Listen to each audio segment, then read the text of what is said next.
people say, which car is your favorite? I couldn't pick just one. I couldn't do it. The cars we've picked are really about what we like to drive. I think we both kind of like the same things. We both have an appreciation for the cars and the types of cars that we have. You know, we have a little bit of everything, but I think we have the best of that little bit of everything. I think it's good that people get to come here and see the cars in the environment that they've been living in. What he appreciates about this is being able to walk in, turn on the lights, and just kind of sit down and enjoy reliving some memories. My dad inspired me when I was young. We would work on wooden boats a lot. When Chris was little, there wasn't anything he didn't take apart, but he was smart enough to know how to put them back together, which was really pretty rare. I remember going back to the little back room where all the boxes were stored, and there was the Corvair just sitting there. That was the first memory of something he did that was directly related to cars. And Chris helped me with that car. So that was really the first car that we put together. And I'll tell you what, I'm really blessed to be able to have a employee, I guess, so to speak, a manager that you love, that you trust, and that you agree with. I think Chris has really helped lead the direction of this collection as much, if not more, than I have. I worked for a Chevrolet dealership that was close to their shop. They were having problems with some brakes on a car that Chris had built. And so I helped him get the brakes working and tune the car. And that's how I met Chris. He wound up putting me on and hiring me. My official title is restoration manager, but responsible for all the cars. And supporting them in rallies and tours as well. We get a car out, we want to get it ready for a rally. We spend an average of about 8 weeks on each car. The guys really like to go through them. They like to check the tuning, they check everything else out. These guys work really hard behind the scenes to make sure that happens. They drive them, they'll put 1,000 miles on them before we even go on a rally. And then we bring them along with us so they can get out and enjoy the roads too. The Colorado Grand has really been our once-a-year family event. My two sisters, my dad, and I, we all started going together.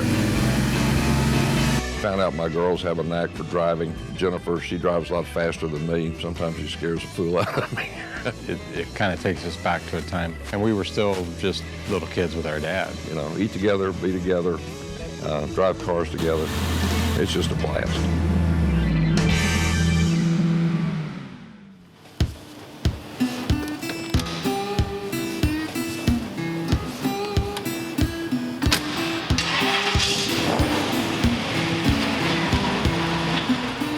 He was one of the guys that, you know, if he wants to point at that car and say, I want to drive that car better run and drive. And so that's what we be sure that it does. It's certainly among the top 5 or 10 most significant Duesenbergs in the world. It was originally designed for Mae West, the actress. Ethel Mars and Mars Candy Bar family bought it new. It's a factory supercharged car. They only made about 35 or 36. I heard stories about it. I heard how unique it was, but I hadn't seen it. It never had come to Texas. So when it finally showed up here, I didn't even know what to expect. I was just kind of bowled over by it. Getting to see the lines, the shapes, what was done in metal, you know, in a period when there was no production line. That car is a hit, whatever show it goes to. It is a perfect car.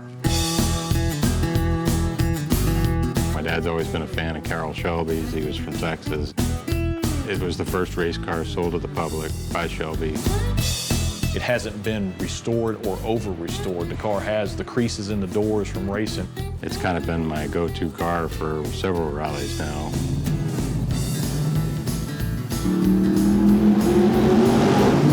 It's an amazing car to drive. It handles really well. It sounds good. Can't really beat the experience you get from getting out and using it.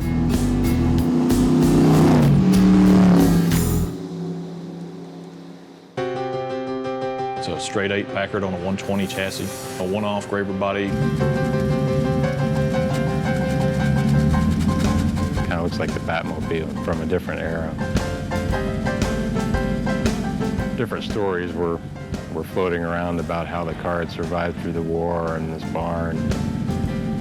It was a car we had a tough time deciding whether to restore or not. You can still see just how it was built. You can see how thin the aluminum is. You can see all those hammer marks. So we decided to leave a lot of that in the car.